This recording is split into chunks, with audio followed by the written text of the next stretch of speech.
मैं कितनी बार मना किया है, यहाँ अपने आदमी के अलावा कोई नहीं आ सकता। उस्ताद जी ये कह रहा था कि आपसे मिलना चाहता है। मुझसे मिलना चाहता है? क्यों? मैं कोई फिल्म एक्टर हूँ? क्रिकेट का प्लेयर हूँ? ऑटोग्राफ ऑटोग्राफ लेना मुझसे?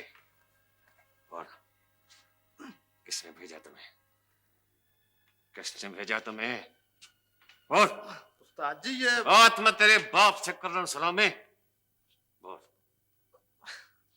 किस काम में? पुलिस का तो नहीं लगता।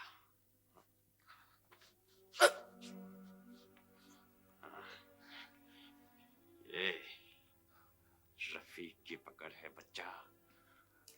आदमी की सांस तो खत्म हो सकते हैं, पर ये मुट्ठी ढीली नहीं हो सकती।